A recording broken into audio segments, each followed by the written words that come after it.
19वीं सदी की शुरुआत में उत्तरी अफ्रीका पर एक तूफान टूट पड़ा। फ्रांस आधुनिक हथियारों और विजय की लालसा से लैस 1830 में अल्जीरिया पर चढ़ आया।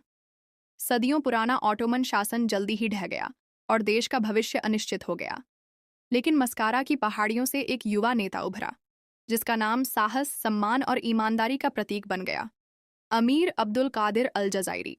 अब्दुल कादिर का जन्म 1808 में मस्कारा, अल्जीरिया के पास कादरिया सूफी सिलसिले के एक सम्मानित धार्मिक परिवार में हुआ था। उनके पिता एक शेख, विद्वान और आध्यात्मिक मार्गदर्शक दोनों थे। बचपन से ही अब्दुल कादिर ने कुरान, इस्लामी कानून, कविता, घुड़सवारी और युद्ध कौशल की शिक्षा पाई। किशोरावस्था तक पहुंचते पहुंचते वे कुरान को कंठस्थ सुना सकते थे, अरबी और तुर्की भाषाओं में दक्ष थे और एक कुशल घुड़सवार थे। एक विद्वान का कलम और एक योद्धा की तलवार, दोनों का संगम। 1830 में जब फ्रांस ने कब्जा शुरू किया, अल्जीरियाई कबीलों में एकता का अभाव था। लेकिन 1832 तक पश्चिमी अल्जीरिया के कबीले केवल 24 वर्षीय अब्दुल कादिर को अपना नेता मानने लगे।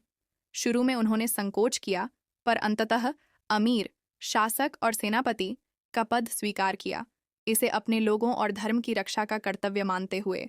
अब्दुल कादिर जल्द ही एक शानदार रणनीतिकार सिद्ध हुए।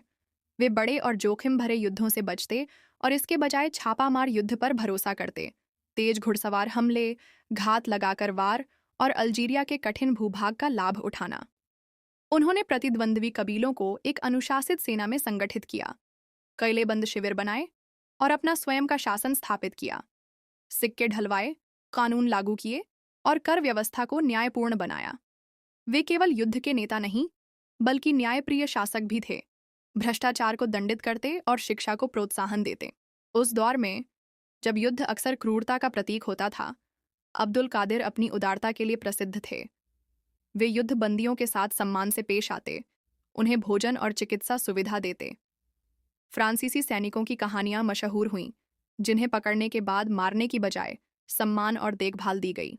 यहाँ तक कि उनके दुश्मन भी उनका सम्मान करते थे। फ्रांसीसी कमांडर जनरल ब्यूजियो ने एक बार स्वीकार किया कि अब्दुल कादिर सम्मान के व्यक्ति हैं, जो युद्ध में दुर्लभ सिद्धांतों के साथ लड़ते हैं। एक दशक से अधिक समय तक अब्दुल कादिर के प्रतिरोध ने फ्रांसीसियों को परेशान रखा।